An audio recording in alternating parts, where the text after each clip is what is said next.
Bismillahirrahmanirrahim.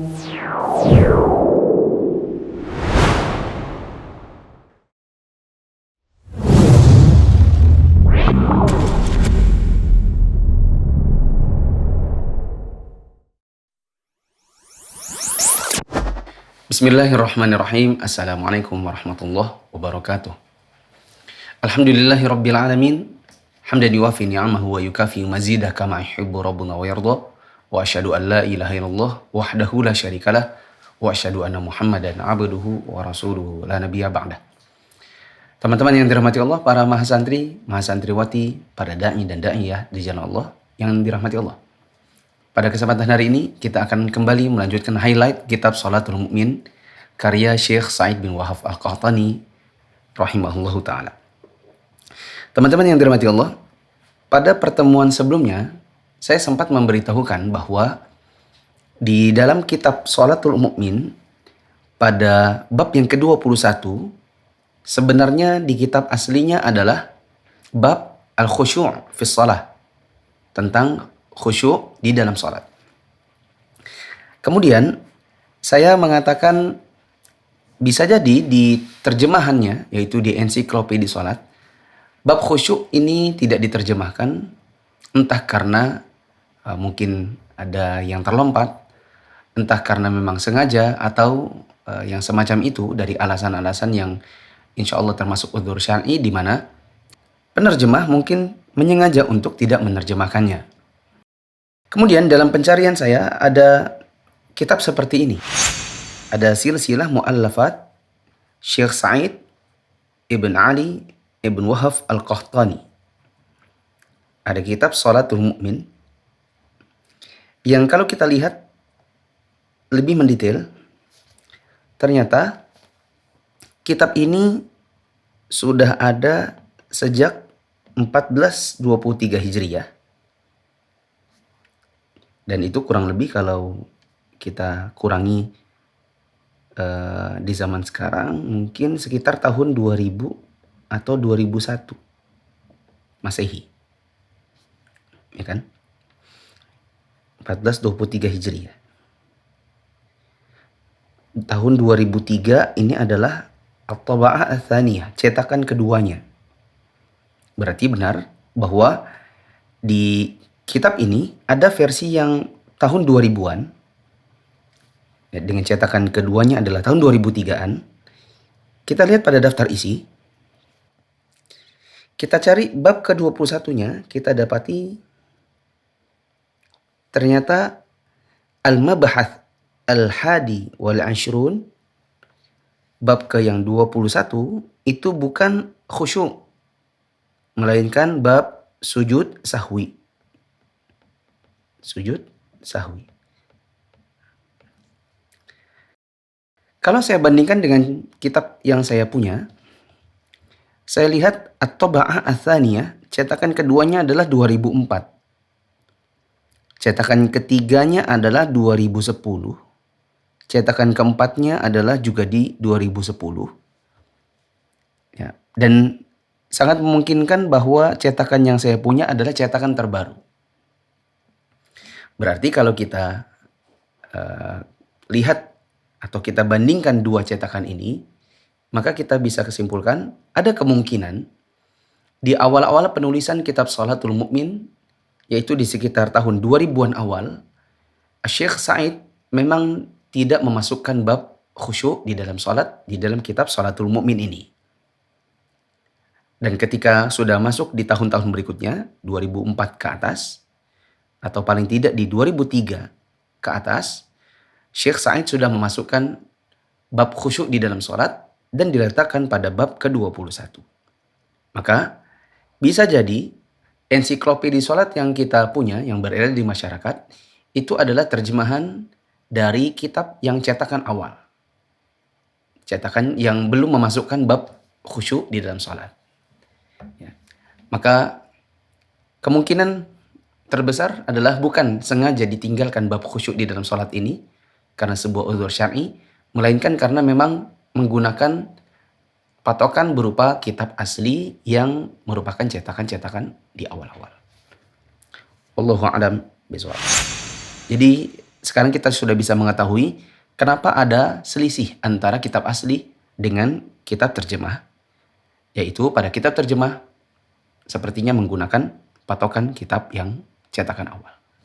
Nah, poin yang kedua teman-teman yang dirahmati Allah, sampai pada materi yang kesekian, ya, pada pertemuan sebelum pertemuan hari ini, kita dapati sebagian mahasantri dan mahasantriwati ada yang masih kebingungan tentang mengapa kita belajar highlight sholatul mukmin. Berbagai variasi pertanyaan datang kepada kami. Ya. Saya bacakan, ada yang bertanya, apakah setelah membahas daftar isi nanti akan dijelaskan materinya? Ada juga yang bertanya, saya mau bertanya, kenapa di level ini kita memilih kitab yang tebal? Kenapa tidak bacaan sholat atau cara-caranya yang ringan-ringan dulu? Ya. Dan masih ada beberapa lagi pertanyaan yang sebenarnya jawabannya kurang lebih sama. Teman-teman yang dirahmati Allah, di dalam pembahasan highlight sholatul mu'min ini, kita tidak akan mendetailkan hukum-hukumnya. Kenapa? Saya sudah sampaikan di video pertama sebenarnya, bahwa di dalam Mufid Islamic Academy, kita tidak mungkin menghabiskan kitab sholatul mu'min sebagai materi inti. Karena kitab ini tebal, rinciannya sangat banyak, dan kemungkinan menghabiskan waktu paling tidak 10 tahun. Kita pernah punya pengalaman, pernah membahas kitab judulnya Bimbingan Islam untuk Pemula. Buku tipis, buku saku. Dan membutuhkan waktu 1,5 tahun baru kemudian selesai. Nah, kita bayangkan kalau kitab tebal seperti ini kita masukkan di dalam materi Mufid Islamic Academy, maka sangat membutuhkan waktu, ya paling tidak mungkin 10 bahkan 20 tahun. Sehingga nanti Mufid Islamic Academy tidak kunjung selesai. Ya. Maka teman-teman yang dirahmati Allah, kita hanya mengambil highlight yang tujuannya adalah untuk membangun kerangka berpikir. Jadi begini teman-teman. Kalau kita membangun sebuah rumah, itu biasanya yang dibangun adalah pondasi keliling, pondasi kamar-kamar, kemudian ditegakkan dinding-dinding. Ya kan? Kerangka-kerangkanya sudah ada, baru kemudian dikasih kusen, pintu, kasih atap, dicat, dikeramik, dan seterusnya sampai finishing. Ya. Yang terpenting adalah bangun kerangka dulu. Termasuk kesalahan membangun rumah adalah kalau kita bikin misalnya ini kerangka ruang tamu dulu. Setelah itu baru naikkan dinding ruang tamu. Lalu kasih jendela atau kusen khusus ruang tamu, kasih pintu ruang tamu, dicat. Kalau sudah selesai baru kemudian lari ke kamar belakang, ke dapur dengan pola yang sama, bangun dinding, kemudian kasih kusen, pintu, dicat. Sampai seterusnya habis rumah itu dibangun dengan pola yang sama, yaitu membangun per area, per kamar yang terbangun secara utuh satu persatu. Ini termasuk cara yang salah. Ya, kita bisa lihat dimanapun tukang membangun rumah, pasti kerangkanya dulu. Sudah selesai baru finishing. Dan membangun kerangkanya pun semuanya dulu. Ya, kamar, dapur, ruang tamu, sampai carport, teras. Baru kemudian finishing keseluruhannya. Nah, kebanyakan dari kita, di dalam keseharian kita belajar, itu kebanyakannya adalah yang polanya seperti pola pertama. Bukan pola membangun kerangka, tetapi polanya adalah bangun sini, tutup sampai selesai. Bangun lagi, ya, cat sampai selesai. Bangun sebelah sini lagi. Seperti itu. Kita kajian misalnya, keliling. Ustadz. Ya kan? Kita bangun kerangka, belajar tauhid. Tapi belum selesai, kita udah mau fikih. Belum selesai fikihnya, kita udah mau ikut kelas bahasa Arab. Belum selesai semuanya, nanti datang ustadz luar kota, setiap bulan ngisi daurah, itu ibarat ngasih cat. Ya kan? Warna-warni gitu. Tematik-tematik. cat sini, cat sana, kasih kosen dan lain-lain. Tapi yang sebelah sana belum selesai, sebelah sini belum selesai. Akhirnya keilmuan kita itu terbangun tidak dengan kerangka yang benar, tidak dengan pola belajar yang tepat. Tetapi lebih ke arah pola belajar tambal sana, tambal sini. Begitu. Ya. Sekali lagi, yang tepat adalah bangun kerangka itu secara keseluruhan. Nah, ketika kita membahas highlight Sholatul Mu'min ini, paling tidak kita memiliki kerangka yang benar. Dengan waktu yang terbatas, dengan usia yang juga pendek, kita telah membangun keilmuan kita dengan cara pembangunan yang benar. Kita mengetahui apa itu toharoh, najis, hadas, wudu, mandi junub, tayamum, haid nifas, tata cara sholat, sujud sahwi, khusyuk di dalam sholat, tata cara menjadi imam, cara menyusun shaf, sholat sunnah, sholat wajib, kewajiban untuk berjamaah, hukum-hukum seputar masjid, sholat id, sholat jenazah, sholat kusuf, khusuf, ya kan? Dan seterusnya, sehingga kita memiliki pola yang benar. Ibarat ketika akan membangun, kita sudah pilih lahan yang benar, yakni dengan cara belajar adab, membangun kerangka atau pondasi, yaitu dengan belajar tauhid, kemudian mulai membangun tiang-tiangnya dan dinding-dinding rumahnya, naikkan batanya, yaitu dengan belajar sholat dengan kerangka-kerangka yang benar. Begitu teman-teman. Kemudian yang ketiga, teman-teman yang dirahmati Allah, seorang penuntut ilmu tidak akan bisa mendapatkan ilmu dengan tepat, lengkap, dengan baik, bila hanya mengandalkan disuapi gurunya. Tidak bisa hanya dengan disuapi. Kadang kita harus makan sendiri. Contoh, pada bab-bab tertentu ada yang kita bisa membaca secara mandiri. Karena terjemahannya sudah oke. Kita juga sudah mempelajari ilmu usul. Atau kita sudah memiliki bekal-bekal ilmu yang insya Allah cukup untuk pada sebagian masalah kita cukup untuk membaca sendiri. Ya, Ustadz, apakah nggak takut salah ya kalau baca sendiri? Saya jawab, kalau seluruh ilmu kita andalkan dengan cara membaca sendiri, ini yang dikhawatirkan salah. Tapi kalau kita belajar kepada guru, lalu pada sebagian masalah kita belajar secara mandiri dengan cara membaca sendiri, insya Allah boleh. Contoh, hukum berkenaan dengan ulang tahun, Valentine, tahun baru. Kita tidak harus mengkaji dengan sebuah kitab khusus, dikajikan oleh ustadz, nggak mesti.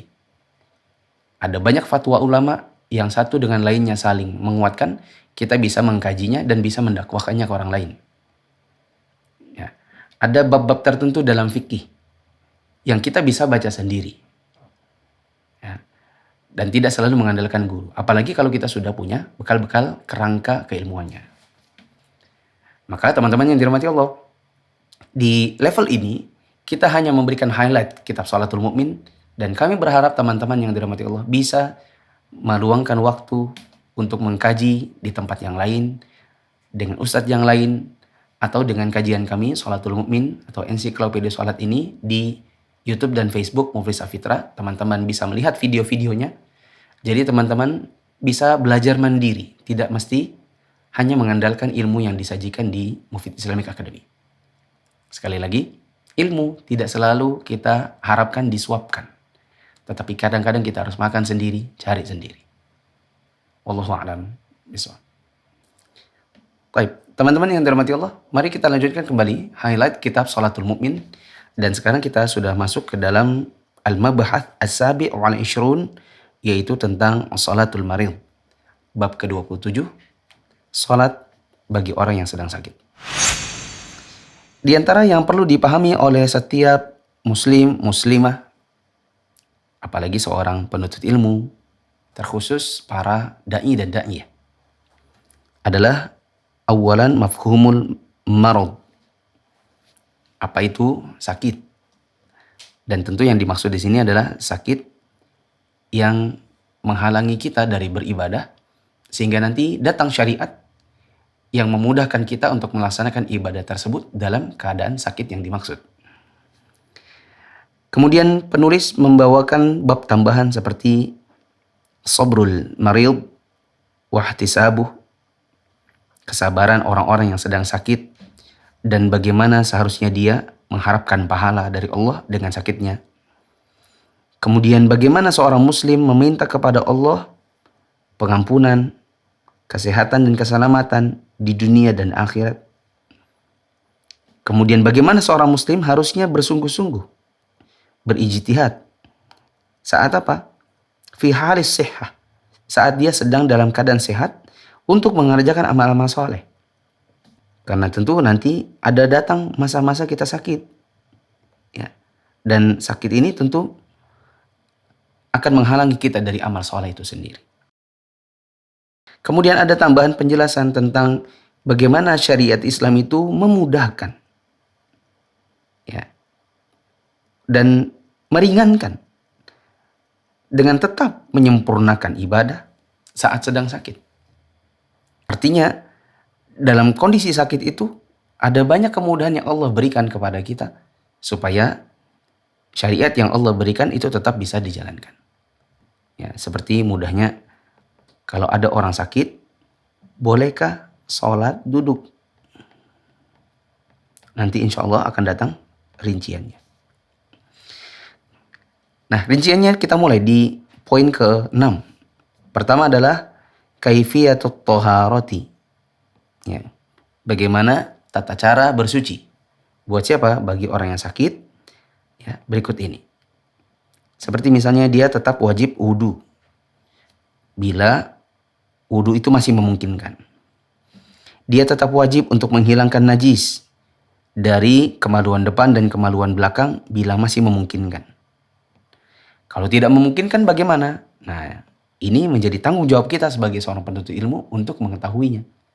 Dengan cara mengkaji di kajian-kajian, atau bila kita memiliki kecukupan dalam ilmu fikih dan usul fikih, kita mengetahuinya dengan cara belajar secara mandiri sambil bertanya kepada ahli ilmu. Kemudian bagaimana kalau seandainya ada orang sakit tapi dia tidak mampu bergerak, misalnya lumpuh dan tidak ada yang membantu dia untuk mengerjakan toharoh atau bersuci.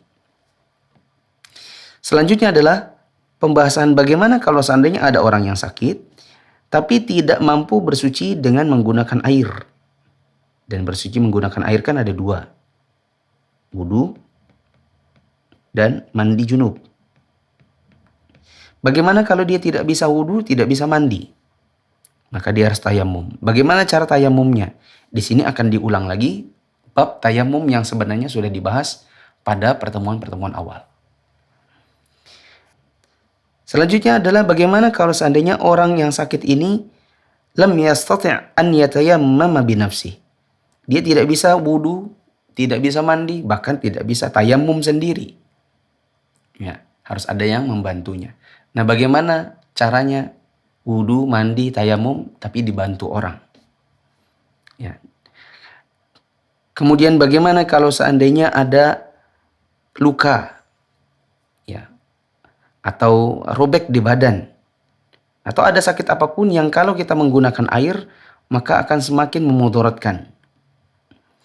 Bagaimana kalau seandainya orang yang sakit ini memiliki sakit salas yang sudah kita bahas pada pertemuan sebelumnya, ada penyakit beser terus menerus, atau buang air kecil terus menerus, atau buang angin terus menerus, keluar darah terus menerus. Ya, bagaimana cara dia bersuci, dan bagaimana kalau seandainya itu terjadi setelah dia bersuci?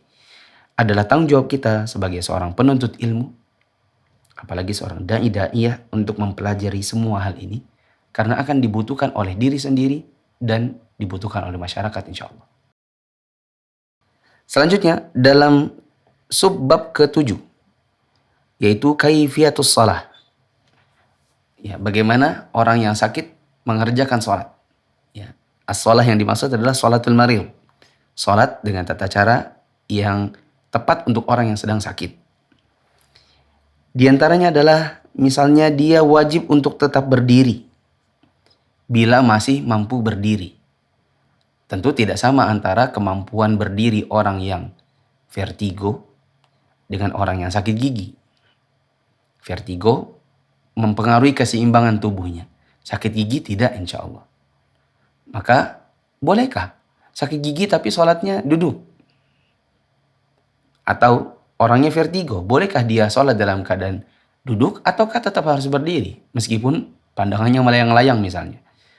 Ya, ini harus dipelajari oleh setiap penuntut ilmu. Kemudian saya pilihkan yang nomor 2. Bagaimana kalau seandainya dia tidak mampu berdiri kecuali dengan cara bersandar pada tongkat atau ke dinding? Bagaimana kalau dia bisa untuk berdiri tetapi tidak mampu sempurna melainkan membungkuk seperti orang ruku?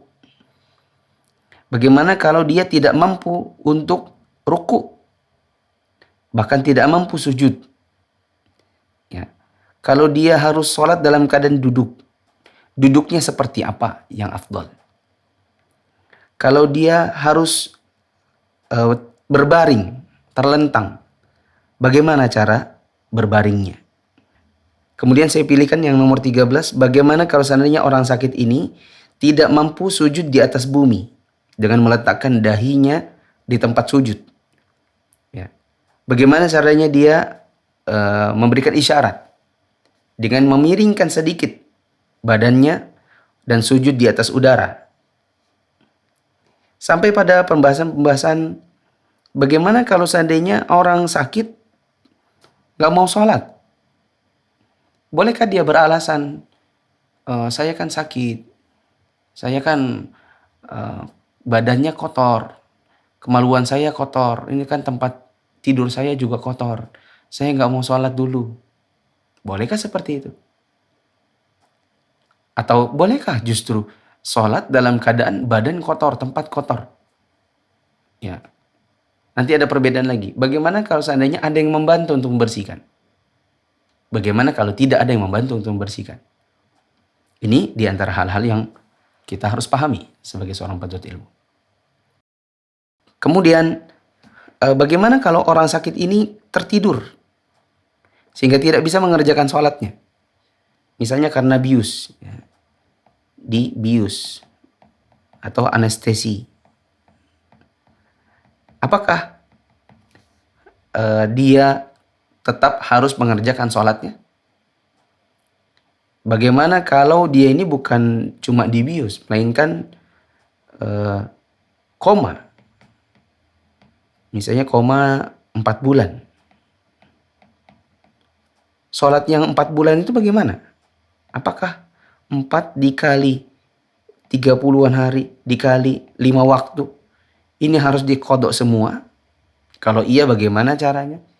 Ini menjadi tanggung jawab kita sebagai seorang penuntut ilmu untuk mempelajarinya.